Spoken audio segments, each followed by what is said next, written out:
ক্ষুধা লাগলে যেরকম খাবার খাওয়া আমাদের নিজেদের কাছে নিজেদের খাবার খাওয়া দায়িত্ব মনে করি, এর চাইতেও বেশি গুরুত্বপূর্ণ দায়িত্ব হলো নামাজ আদায় করা। 5 ওয়াক্ত নামাজ ঠিকঠাক মতো আদায় করবে, খুশুখুজুর সাথে, ভালোভাবে, আন্তরিকতার সাথে, উত্তম ভাবে যে ব্যক্তি এই 5 ওয়াক্ত নামাজ আদায় করবে, আমি আল্লাহ সুবহানাহু ওয়া তাআলা ওয়াদা করতেছি তাকে আমি ওই 50 ওয়াক্ত নামাজেরই ফুল সওয়াব তার আমলনামায় লিখে দিব। মুসলমান এবং কাফেরের মধ্যে পার্থক্য হলো শুধুমাত্র একটা জায়গায়, সেটা হলো কি? নামাজ।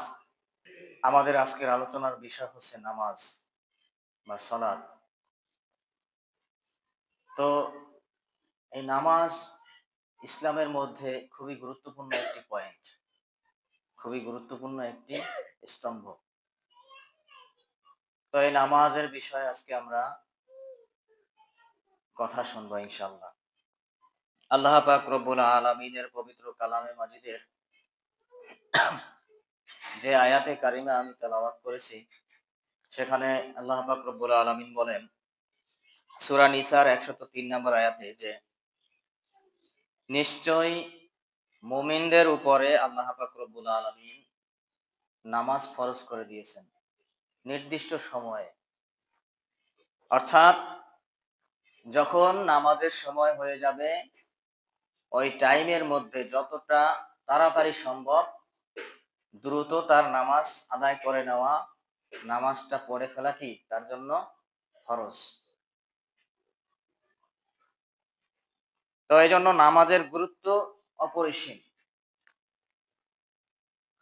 বিশ্বনবী সাল্লাল্লাহু আলাইহি ওয়াসাল্লাম নামাজের গুরুত্ব বোঝাতে গিয়ে তিনি বলেন যে কিয়ামতের দিন মানুষ দুনিয়ায় যত কিছু করছে, ভালো করছে, মন্দ করছে, ভালো আমল, খারাপ আমল, সব কিছুরই হিসাব হবে ঠিকই, কিন্তু সর্বপ্রথম সবার আগে যেই বিষয়ের, যেই আমলের হিসাব হবে, যেই কাজের হিসাব হবে, তার নাম কি? নামাজ। কিয়ামতের দিন সব কিছুর চাইতে সবার আগে হিসাব হবে নামাজের। তাহলে এই নামাজের গুরুত্ব কত বেশি চিন্তা করেন। তো এজন্য আমাদের এই নামাজ গুরুত্ব সহকারে এর তাৎপর্য, এর সম্মান বজায় রাখতে হবে। বিশ্বনবী সাল্লাল্লাহু আলাইহি সাল্লাম তার যখন ইন্তেকালের সময় হয়ে আসলো, তিনি মৃত্যুর সময় দুনিয়ার কোনো কিছুর কথা তিনি স্মরণ করলেন না।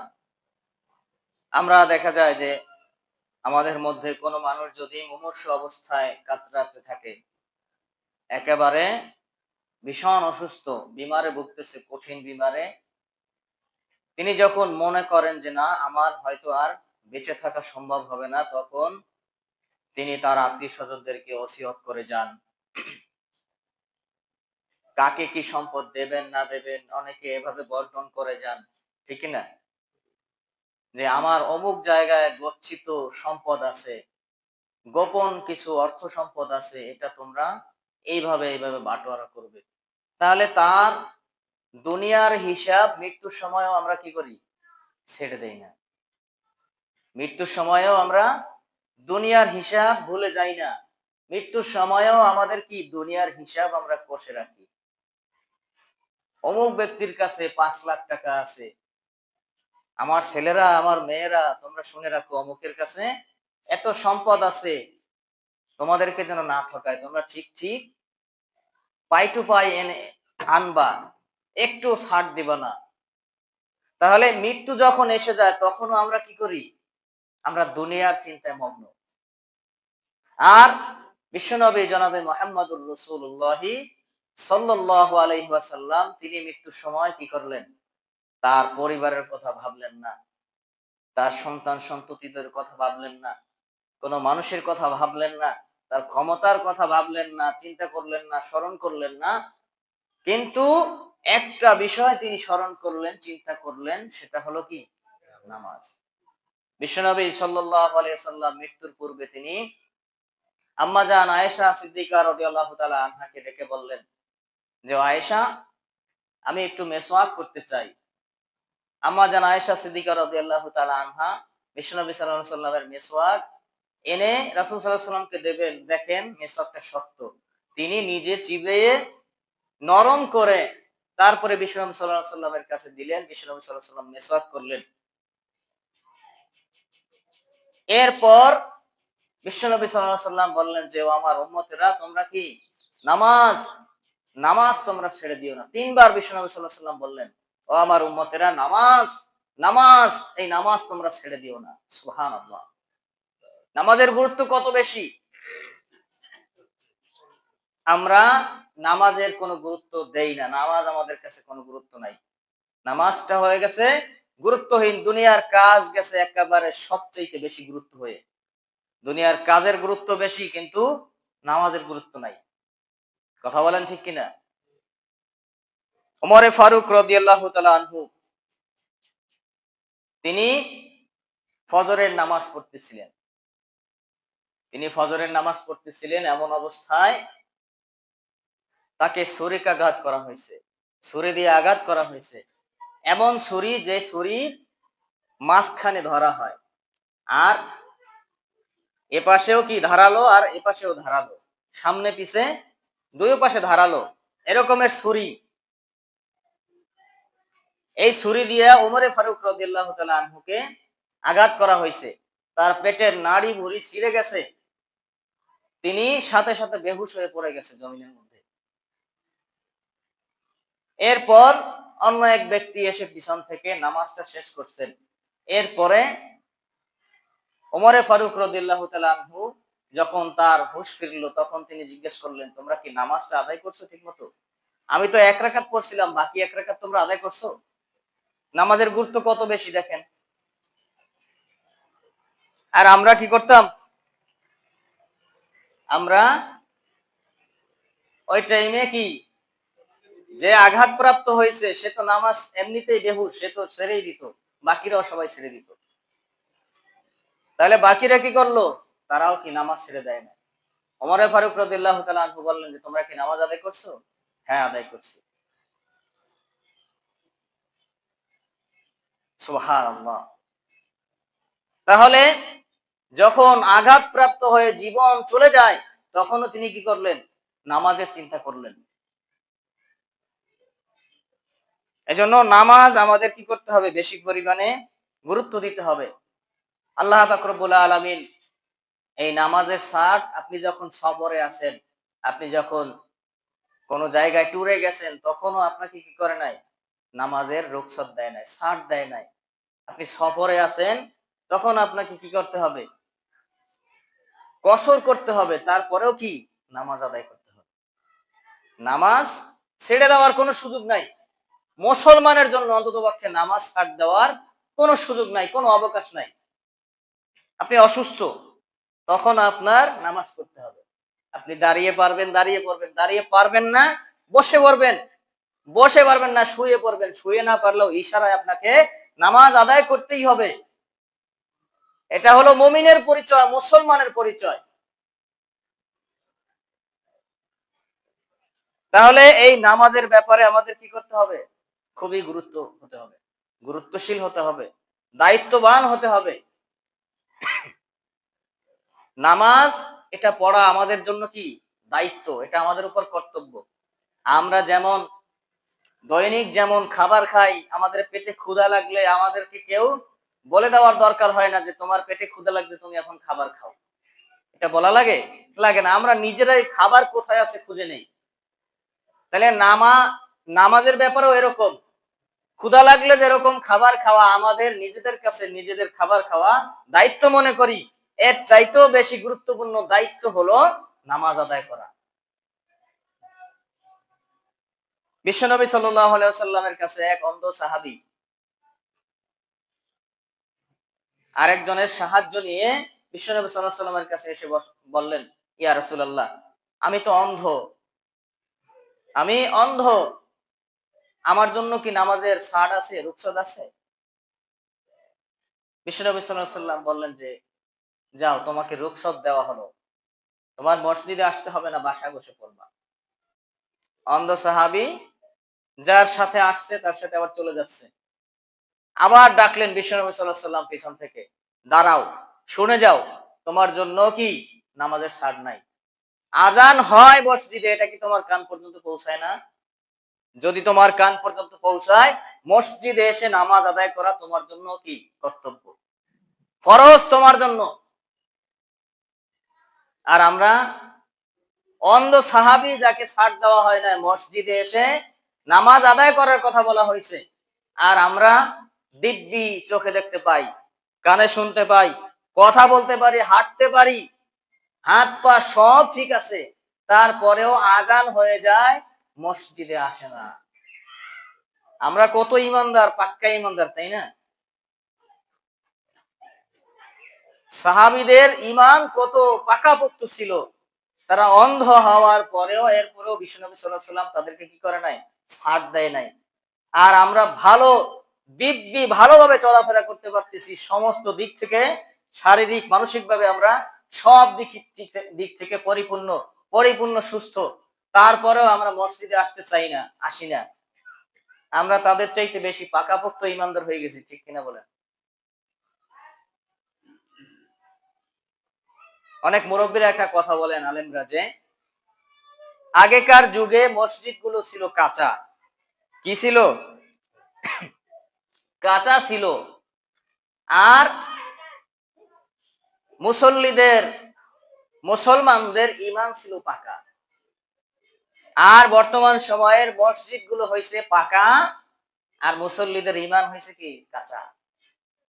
এখন মসজিদে টাইলস, মোজাইক, কত কোষ্টি পাথর দিয়ে মসজিদ গুলোকে সাজসজ্জিত করা হয়, মনে হয় যেন বাসর ঘরের চাইতেও সুন্দর একটা জায়গা। কিন্তু ঈমানের বেলায় শূন্য, ঈমানের বেলায় জিরো। নামাজে মসজিদে মুসল্লি নাই, ভালো কাজে, দিনী কাজে মুসলমানের খবর নাই, হারাম যে সমস্ত কাজকর্ম আছে সে সমস্ত জায়গায় মুসলমানের অভাব নাই। বিধর্মীরা যাইবে কোন সময়, বিধর্মীদের চাইতে মুসলমানরা সেখানে উপস্থিত বেশি। মূর্তি পূজা হয়, গান বাজনা হয়, সে সমস্ত জায়গায় হিন্দু যে সমস্ত সন্তানরা থাকে, ছেলেরা থাকে, মেয়েরা থাকে, তার চাইতে বেশি পরিমাণে থাকে মুসলমানের সন্তান। কথা বলেন ঠিক কিনা, নাকি ভুল বললাম? এই যে হিন্দুদের যে পূজা, এই পূজায় হিন্দুদের যত সন্তান থাকে তার চাইতে বেশি ছেলে মেয়ে থাকে মুসলমানের। আপনি একজন মুসলমানের সন্তান হয়ে কিভাবে হিন্দুদের পূজায় যাইতে পারেন? আপনার কি লজ্জা লাগে না, শরম লাগে না? কই একটা হিন্দুর সন্তান তো আপনার কোরবানির সময় একদিন এসে আপনার সাথে কাঁধে কাঁধ মিলিয়ে কোরবানির আওয়াজ তুলে নাই, তাকবীর বলে নাই, আপনার সাথে কোরবানি গরুর গোশত খায় নাই, তার কাছে লজ্জা লাগে, ঘৃণা লাগে। তার ধর্মে এটা হারাম করা হয়েছে, এই জন্য সে ওটাকে ঠিকই মানে। আর আপনি মুসলমানের সন্তান হয়ে পৃথিবীর সবচাইতে দামি ধর্মের, সবচাইতে সম্মানিত ধর্মের মুসলমান, ইসলাম ধর্মের সন্তান হয়ে, ইসলাম ধর্মের মুসলমানের ঘরের সন্তান হয়ে আপনি নির্লজ্জের মতো সেই হিন্দুদের পূজায় কিভাবে যান, সেখানে গিয়ে প্রসাদ কিভাবে খান, কিভাবে তাদের সাথে তাল মিলিয়ে আপনি চলেন? আপনার তো লজ্জা লাগা দরকার। তাহলে আমাদের উপরে আল্লাহ পাক রব্বুল আলামিন গজব দেবে না কাদের উপরে দেবে? আমাদেরকে লাঞ্ছিত করবে না কাদেরকে করবে? আমরা মুসলমানরা নিজেদের সম্মান, নিজেদের কদর, নিজেদের মর্যাদা ভুলে গিয়ে আমরা বিভিন্ন জায়গায় অশ্লীল, খারাপ জায়গায়, মন্দ জায়গায়, যেসব জায়গায় আল্লাহ তাআলা নিষেধ করছেন সেসব জায়গায় আমরা সম্মান খুঁজি। এজন্য আল্লাহ তাআলা লাঞ্ছিত করতেছেন মুসলমানদেরকে। তাহলে যে কথা বলতেছিলাম, যে আমাদের কি করতে হবে? নামাজের ব্যাপারে গুরুত্বশীল হতে হবে, নামাজের কদর করতে হবে। ওমরে ফারুক রাদিয়াল্লাহু তাআলা আনহু, তিনি যখন খলিফা ছিলেন, বাদশা ছিলেন, তখন তার সময়ে তিনি গুরুত্বপূর্ণ একটা চিঠি লিখলেন। তার রাষ্ট্রীয় কাজে যত লোক ছিল প্রত্যেকের কাছে একটা একটা করে চিঠি পাঠালেন। ওই চিঠির মধ্যে এটা লেখা ছিল যে তুমি যদি নামাজের দায়িত্ব ঠিকঠাক মতো পালন করো, অর্থাৎ তুমি যদি নামাজ আদায় করো, তোমার আন্ডারে যারা আছে, তোমার দায়িত্বে যে সব লোকেরা কাজ করে, তাদেরকেও নামাজের তাকিদ দাও, তাদেরকে নিয়ে নামাজ পড়ো, অর্থাৎ নামাজ কায়েম করো। তাহলে এটা হবে তোমার কাছে কি সবচাইতে গুরুভার দায়িত্ব। তুমি যদি এটা পালন করো তাহলে তুমি সব কাজই যেন ঠিকঠাক মতো করছো। আর তুমি যদি নামাজের রক্ষণাবেক্ষণ না করো, নামাজ ঠিক মতো আদায় না করো, তাহলে তুমি কি করছো? দুনিয়ার সব কাজকে নষ্ট করছো। অর্থাৎ তুমি সব কাজেই যেন অলসতা করছো, সব কাজকে যেন তুমি তুচ্ছ করছো। তাহলে নামাজের দায়িত্ব তাদের কাছে, নামাজের গুরুত্ব ছিল তাদের কাছে কত বেশি, চিন্তা করেন। যে রাষ্ট্রীয় কাজের চাইতেও তারা কি নামাজকে বেশি গুরুত্ব দিয়েছেন। এটাই হলো ইসলামের নীতির আদর্শ। ইসলাম যারা ক্ষমতায় আনবে, ইসলামী দল যারা আসবে, তাদের মধ্যে এটাই বৈশিষ্ট্য। আল্লাহ পাক রব্বুল আলামিন পবিত্র কোরআনের মধ্যে তিনি বলে দিয়েছেন যে যারা ইসলামিক দল থাকবে তারা যদি ক্ষমতায় আসে, তাদেরকে আল্লাহ তাআলা কয়েকটা পয়েন্ট বলে দিয়েছেন যে এই দায়িত্বগুলো তারা ঠিকঠাক ভাবে পালন করবে, অন্যগুলো করুক বা না করুক। তার মধ্যে একটা দায়িত্ব হলো তারা নামাজ কায়েম করবে। সমস্ত মুসলমানের জন্য কি নামাজ বাধ্যতামূলক করা হবে। তাহলে সাহাবায়ে কেরাম রাদিয়াল্লাহু তাআলা আনহু তারাও কি এই আল্লাহ তাআলার হুকুমকে মান্য করেছেন, তারা এটাই পালন করেছেন। তারা রাষ্ট্রীয় কাজের চাইতেও আল্লাহর হুকুম, নামাজকে বেশি গুরুত্ব দিয়েছেন। সুবহানাল্লাহ। তাহলে আমরা যেন এটা করতে পারি। বিশ্বনবী সাল্লাল্লাহু আলাইহি ওয়াসাল্লাম তিনি বলেন যে ইসলামের স্তম্ভ বা খুঁটি, পিলার হলো পাঁচটি।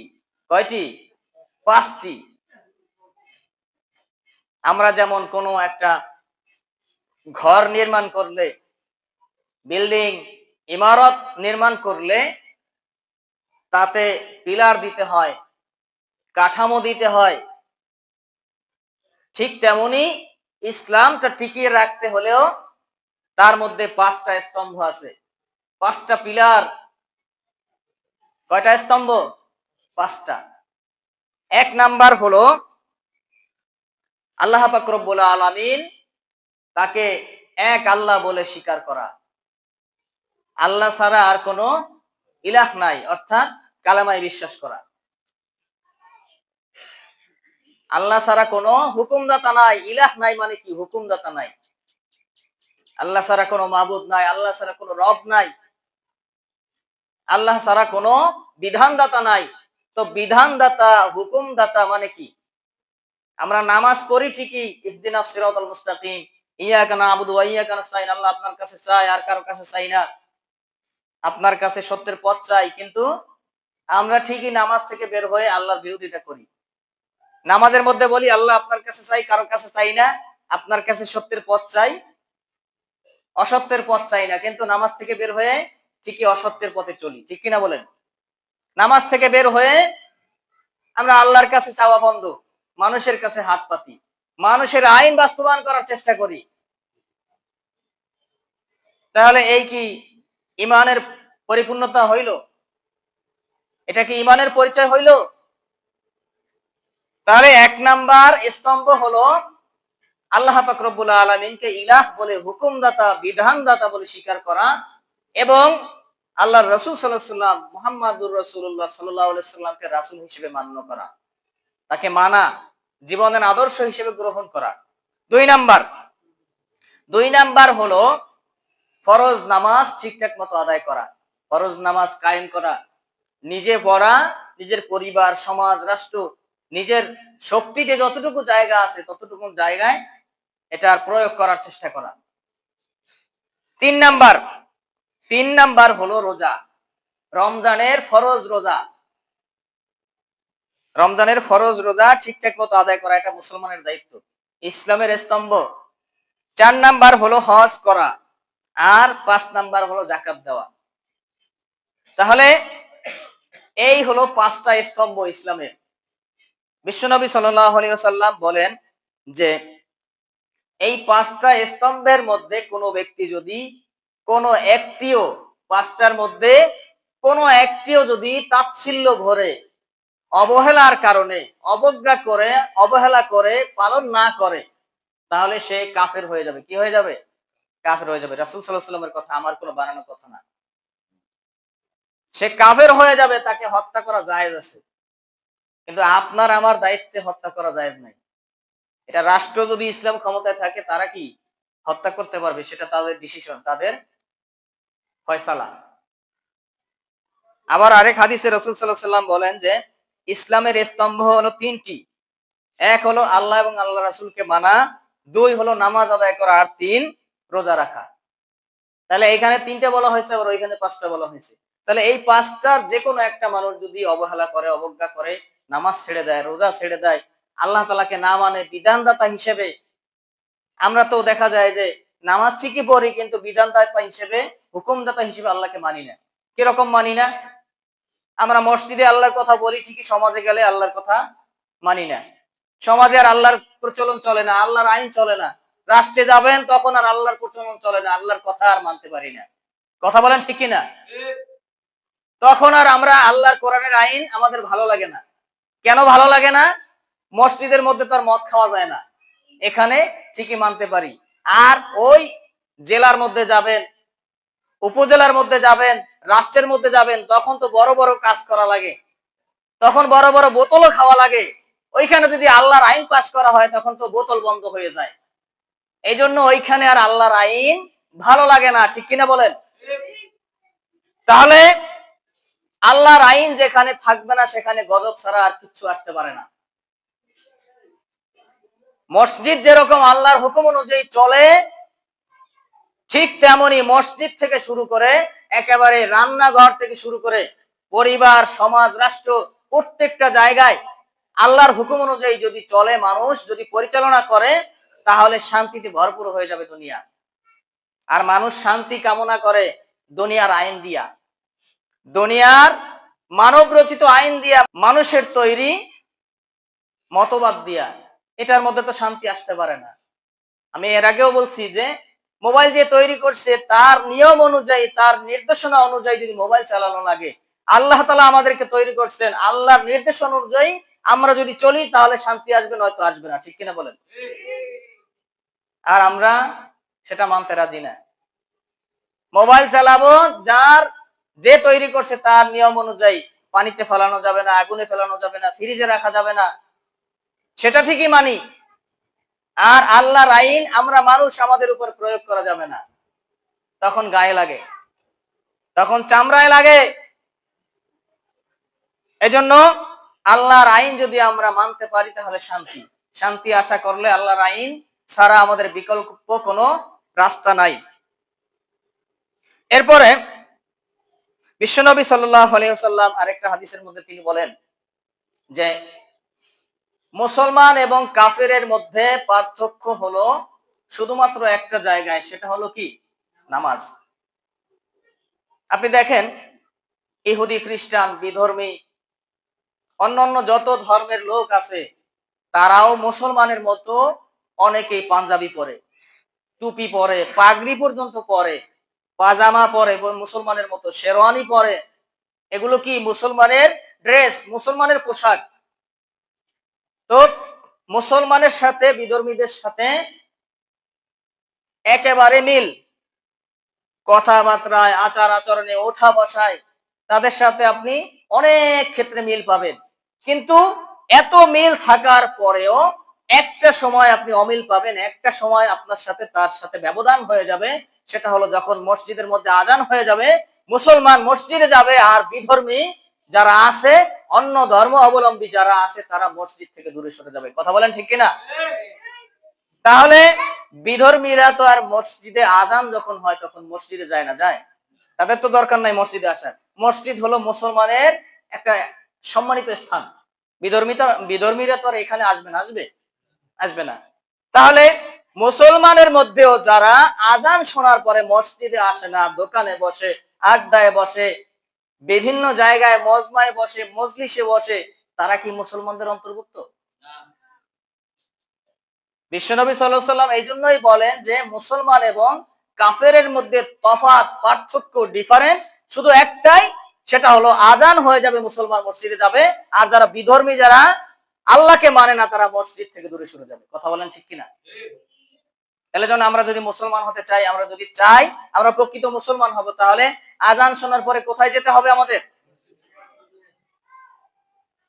তাহলে আমরা আমাদের হিসাব মিলাই নিব, আমরা মুসলমান হব না মুসলমান থেকে দূরে যাব।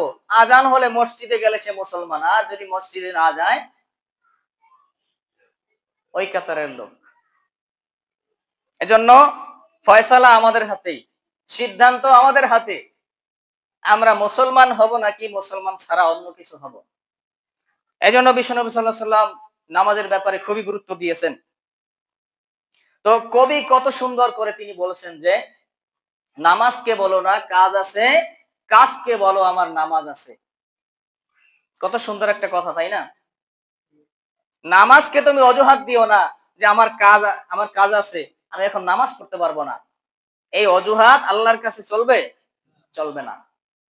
বরং তুমি কাজকে বলো যে, কাজ তুমি এখন চুপ থাকো, তোমাকে একটু পরে আমি দেখতেছি, আমার এখন নামাজের সময় হয়ে গেছে।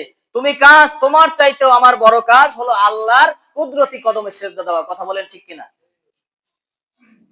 এরকম বড় বড় আল্লাহর ওলিরা তারা কি করতেন?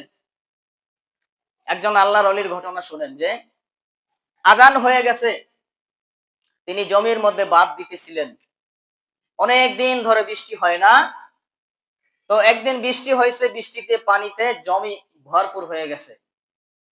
এখন উনি জমিতে চাষ করবে, এখন যদি পানি বাঁধ দিয়ে না রাখে, আটকিয়ে না রাখে, তাহলে পানি চলে যাবে আর তার জমিতে ভালো ফসল হবে না, জমি চাষ করতে পারবে না। তো তিনি বাঁধ দিতেছেন, এরকম করে একটা মাটির চাকা কাদের উপরে উঠাইছেন, সামনের দিকে যদি ফেলেন তাহলে তার জমির বাঁধটা সুন্দর করে অটোমেটিক হয়ে যায়। তখনই মসজিদের মিনার থেকে, মাইক থেকে আল্লাহু আকবার, আল্লাহু আকবার, আল্লাহ পাক রব্বুল আলামিনের আজানের ধ্বনি, আল্লাহ তাআলার বড়ত্বের কথা মসজিদের মিনার থেকে ভেসে আসছে। তার কানের মধ্যে যখন পৌঁছেছে, তখন তিনি কি করলেন? ওই মাটির চাকাটা সামনে না ফেলে পিছনে ফেলে দিয়ে তিনি চলে গেলেন মসজিদের মধ্যে। তিনি কেন করলেন? যে আমার এই কাজের চাইতে আল্লাহ পাক রব্বুল আলামিন নামাজ বড়, আল্লাহ তাআলার নামাজ বড়। আমি যদি এই কাজটা সম্পূর্ণ করতে যাই, তাহলে আল্লাহর কাজের চাইতে এইটার প্রাধান্য, গুরুত্ব বেশি দেওয়া হবে। এই জন্য আমি কাজটা সম্পূর্ণ করব না, ফেলে দিয়ে আমি চলে যাই নামাজের মধ্যে। সুবহানাল্লাহ। আমরা কি পারছি এরকম একদিনও করতে? আমাদের তো আজান হওয়ার পরেও 15 মিনিট, আধা ঘন্টা সময় থাকে, তারপরেও তো দেখা যায় যে সময় মতো মসজিদে মুসল্লি পাওয়া যায় না। এজন্য আমাদের কি করতে হবে? নামাজের গুরুত্ব দিতে হবে। নামাজের গুরুত্ব যদি দেই, তাহলে আল্লাহ পাক রব্বুল আলামিন তিনিও আমাদেরকে কি করবেন? সম্মানিত করবেন। বিশ্বনবী সাল্লাল্লাহু আলাইহি ওয়াসাল্লাম তিনি বলেন যে, এই নামাজ হলো মুসলমানের জন্য, মুমিনের জন্য মেরাজ স্বরূপ, মেরাজের মতো। এই নামাজ কিসের মতো? মেরাজের মতো। বিশ্বনবী জনাবে মুহাম্মদুর রাসূলুল্লাহ সাল্লাল্লাহু আলাইহি ওয়াসাল্লাম তিনি দুনিয়ার আকাশ পেরিয়ে, সাত আসমান পেরিয়ে, কত কিছু ভেদ করে এরপর আল্লাহ পাক রব্বুল আলামিনের সাথে কথা বলার জন্য, সাক্ষাৎ করার জন্য মেরাজে গেছেন। আল্লাহ তাআলা কত আঞ্জাম করে, ইন্তজার করে তাকে স্বাগত জানিয়েছেন আরশে আজিমের মধ্যে। আর সেই মেরাজ বিশ্বনবী সাল্লাল্লাহু আলাইহি ওয়াসাল্লাম বলেন যে, আমার মতো এরকম কষ্ট করে আল্লাহর সাথে দেখা করতে তোমাদের যাওয়ার দরকার নাই। একজন মুমিন যদি ঠিকঠাক মতো নামাজ আদায় করে, খুশু খুজুর সাথে, ভালোভাবে, উত্তম ভাবে, উৎকৃষ্ট ভাবে, তাহলে সে যেন আল্লাহর সাথে সরাসরি সাক্ষাৎ করলো। আমি যেরকম কষ্ট করে আরশে আজিম পর্যন্ত গিয়ে আল্লাহর সাথে সাক্ষাৎ করে আসছি, আর একজন মুমিন মুসলমান সে নামাজে যখন দাঁড়িয়ে যাবে, উত্তম ভাবে নামাজ পড়বে, সে যেন আল্লাহর সাথে সরাসরি সাক্ষাৎ করতেছে। সুবহানাল্লাহ। এর চাইতে বড় পাওয়া আর কি থাকতে পারে? এর চাইতে আর কি বড় কিছু চান? কি চান? সেই নামাজের আমাদের কাছে গুরুত্ব নাই, সেই নামাজের গুরুত্ব নাই। এই নামাজের গুরুত্ব দিতে হবে। বিশ্বনবী সাল্লাল্লাহু আলাইহি সাল্লাম যখন মেরাজে গেলেন, তখন আল্লাহ পাক রব্বুল আলামিনের কাছে তিনি কান্না করতেছেন। ফিরে আসার সময় তিনি কান্না করতেছেন অঝরে। আল্লাহ পাক রব্বুল আলামিন মনের খবর জানেন, তারপরেও জিজ্ঞেস করলেন যে হে আমার হাবিব, আপনার মন খারাপ কেন? তখন বিশ্বনবী সাল্লাল্লাহু আলাইহি সাল্লাম বললেন যে হে আল্লাহ, আমি তো আপনার সাথে এত দূর পর্যন্ত আমাকে সম্মানিত করে, আমার জন্য ইন্তেজার করে, আয়োজন করে আমাকে স্বাগত জানালেন, আমার সাথে সাক্ষাৎ করলেন, কিন্তু আমার গুনাহগার উম্মতের কি হবে? আমার উম্মতের কি অবস্থা হবে? আল্লাহ পাক রব্বুল আলামিন বলেন যে হে আমার দোস্ত, আমার হাবিব, আপনি চিন্তা করবেন না, আপনার উম্মতের জন্য আমি 50 ওয়াক্ত নামাজের বরাদ্দ করে দিয়েছি। সুবহানাল্লাহ। কয় ওয়াক্ত নামাজ? 50 ওয়াক্ত নামাজ। বিশ্বনবী সাল্লাল্লাহু আলাইহি সাল্লাম খুশি হয়ে গেলেন, খুবই সন্তুষ্ট হয়ে গেলেন, ফিরে আসতেছেন। ফিরে আসার পথে মুসা আলাইহিস সালামের সাথে দেখা হয়ে গেল। মুসা আলাইহিস সালাম বলতেছে যে হে আল্লাহর দোস্ত, আল্লাহর হাবিব মুহাম্মদুর রাসূলুল্লাহ সাল্লাল্লাহু আলাইহি সাল্লাম, আপনাকে আল্লাহ তাআলা কি উপহার দিলেন? বিশ্বনবী সাল্লাল্লাহু আলাইহি সাল্লাম বললেন যে আমাকে আল্লাহ তাআলা 50 ওয়াক্ত নামাজ উপহার দিয়েছেন আমার উম্মতের জন্য। মুসা কালিমুল্লাহ তিনি বলতেছেন যে হে আল্লাহর হাবিব, এটা আপনার গুনাহগার উম্মত পারবে না আদায় করতে। আপনি যান আল্লাহর কাছে গিয়ে কমায় আনেন, সংক্ষিপ্ত করে আনেন। বিশ্বনবী সাল্লাল্লাহু আলাইহি সাল্লাম আল্লাহর কাছে গেলেন 45 ওয়াক্ত, আবার ফিরে আসলেন, আবার মুসা কালিমুল্লাহ বলতেছেন যান কমায় আনেন, কমায় আনেন, কমাইতে কমাইতে 5 ওয়াক্ত নিয়ে ফিরতেছেন। আবার দেখা হয়েছে মুসা কালিমুল্লাহর সাথে। হে আল্লাহর হাবিব, এই 5 ওয়াক্ত নামাজও আপনার উম্মাহ পড়তে পারবে না ঠিক মতো, আপনি যান আল্লাহর কাছে আবার একটু আবেদন করেন। আল্লাহর হাবিব সাল্লাল্লাহু আলাইহি সাল্লাম বললেন যে না, আল্লাহর কাছে এত বারবার গিয়ে আমার আর ভালো লাগে না, আমার কাছে লজ্জা লাগে, শরম লাগে। 50 ওয়াক্ত থেকে 45 ওয়াক্ত মাইনাস করে দিলাম, 5 ওয়াক্ত আছে, এই 5 ওয়াক্ত যদি আল্লাহর কাছে কমাইতে যাই, আমার কাছে তো একেবারে খুব খারাপ লাগতেছে, নিজেকে ছোট মনে হইতেছে, না আমি আর যেতে পারবো না। আল্লাহ পাক রব্বুল আলামিন গায়েব থেকে তিনি ডেকে বললেন যে আমার হাবিব, আমার দোস্ত, আপনি মনক্ষুণ্ণ হবেন না, মনে কষ্ট নেবেন না। আপনার যেই উম্মতরা এই 5 ওয়াক্ত নামাজ ঠিকঠাক মতো আদায় করবে, খুশুখুজুর সাথে, ভালোভাবে, আন্তরিকতার সাথে, উত্তম ভাবে যে ব্যক্তি এই 5 ওয়াক্ত নামাজ আদায় করবে, আমি আল্লাহ সুবহানাহু ওয়া তাআলা ওয়াদা করতেছি তাকে আমি ওই 50 ওয়াক্ত নামাজেরই ফুল সওয়াব তার আমলনামায় লিখে দিব। সুবহানাল্লাহ। তাহলে 5 ওয়াক্ত নামাজ আদায় করে কয় ওয়াক্তের সওয়াব? 50 ওয়াক্তের সওয়াব। সুবহানাল্লাহ, সুবহানাল্লাহ। আল্লাহ পাক রব্বুল আলামিন কত দয়ার আল্লাহ, চিন্তা করেন। 5 ওয়াক্ত নামাজ আদায় করবেন, 50 ওয়াক্তের সওয়াব দিছিলেন কয় ওয়াক্ত? 50 ওয়াক্ত থেকে 45 মাইনাস করে এরপরে 5 ওয়াক্তে 50 গুণ বাড়াই দিয়েছেন। তারপরেও এই মুসলমান 5 ওয়াক্ত নামাজ ঠিকমতো আদায় করে না। যদি 50 ওয়াক্ত পড়া লাগতো তাহলে কি করতো? তাহলে তো খুঁজেই পাওয়া যাইতো না।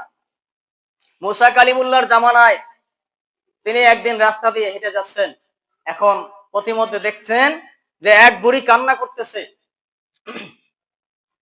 জিজ্ঞেস করলেন যে হে বুড়িমা, আপনি কান্না করেন কেন? মুসা আলাইহিস সালাম জিজ্ঞেস করার পরে বুড়িমা বলতেছে যে হে জামানার নবী মুসা, আমার ছোট সন্তান আল্লাহ তাআলার ডাকে সাড়া দিয়ে পরপারে চলে গেছে, মৃত্যুবরণ করেছে। আমার ছোট সন্তান বিবাহ করে নাই, এই জন্য আমি কান্না করতেছি। তো বুড়িমা, আপনার সন্তানের বয়স কত? তিনি বলতেছেন যে আমার সন্তানের বয়স 950 বছর। কত বছর? 950 বছর। তো আপনার সন্তান 950 বছর দুনিয়ায় জীবিত ছিল, এরপরে মারা গেছে, তাতেও আপনি কান্না করতেছেন? এমন একটা সময় আসবে পৃথিবীর মধ্যে, এমন একটা যুগ আসবে যেই যুগে, যেই সময়ে মানুষ তাদের গড় আয়ু হবে 50 থেকে 60 বছর। বুড়িমা বলতেছে যে কি বলো মুসা, আমার সাথে মশকরা করো? মুসা আলাইহিস সালাম বলতেছেন যে না, আমরা যেটা করতে পারি নাই তারা এই 50-60 বছরের জিন্দেগিতে আমাদের থেকে অনেক বেশি করবে দুনিয়ায়, অনেক ঝাঁক ঝমকপূর্ণ দুনিয়াটা করবে, অনেক কিছু দিয়ে সাজিয়ে গুছিয়ে তারা সুন্দরভাবে জীবনযাপন করবে। তখন বুড়িমা বলতেছে যে হে আল্লাহর নবী মুসা, যার হাতে তোমার এবং আমার জীবন এবং মরণ, ওই আল্লাহর শপথ, ওই সত্তার শপথ, ওই রব্বুল আলামিনের শপথ করে আমি বলতেছি যে আমি যদি ওই জামানাটা পাইতাম, ওই সময়টা, ওই যুগটা পাইতাম, তাহলে আমি আমার জীবনটা, আমার জিন্দেগিটা একটা সেজদার মধ্যে কাটিয়ে দিতাম। সুবহানাল্লাহ। তারা চায় আমাদের জিন্দেগি পাইলে এক সেজদায় কাটাই দিতে। আমরা যদি হাজার হাজার বছর বাঁচতাম, আমরা কি করতাম? আমরা তো অন্যায় অনাচারে ভরপুর করে দিতাম। দুনিয়াটা একেবারে অন্যায় দিয়ে সয়লাব করে দিতাম। ঠিক কিনা বলেন? মানুষের ক্ষতি করা, মানুষের জমি আত্মসাৎ করা, অর্থ সম্পদ জোর করে নিয়ে যাওয়া, মানুষকে হত্যা করা, গুম করা, খুন করা, ক্ষমতা দখল করা, এগুলো যত পারতাম তত করতাম। তাহলে এই হলো তাদের আর আমাদের ইমানের বৈশিষ্ট্য। এই হলো তাদের আর আমাদের ইমানের পার্থক্য। এজন্য ইমানটাকে খাঁটি করেন, অল্প আমল নাজাতের জন্য যথেষ্ট হয়ে যাবে। তো যে কথা বলতেছিলাম যে এই নামাজ হলো মুসলমানের জন্য, মুমিনের জন্য মেরাজের মতো। কিসের মতো? মেরাজের মতো। আবার বিশ্বনবী সাল্লাল্লাহু আলাইহি সাল্লাম তিনি আরেকটা হাদিসের মধ্যে তিনি বলেন যে নামাজ হচ্ছে জান্নাতের চাবি। কিসের চাবি? জান্নাতের চাবি। যে ব্যক্তি ঠিকঠাক মতো নামাজ আদায় করে সে জান্নাতের চাবি পেয়ে যাবে। সুবহানাল্লাহ। তো আজকে যতটুকু পর্যন্ত আমরা এই নামাজের ব্যাপারে কথা শুনলাম, আল্লাহ পাক রব্বুল আলামিন যেন আমাদের সকলকে কথাগুলোর উপরে আমল করার তৌফিক দান করেন, আমরা বলি আমিন। ওয়া আখির দাওয়ানা আলহামদুলিল্লাহি রাব্বিল আলামিন। আসসালামু আলাইকুম ওয়া রাহমাতুল্লাহি ওয়া বারাকাতুহু।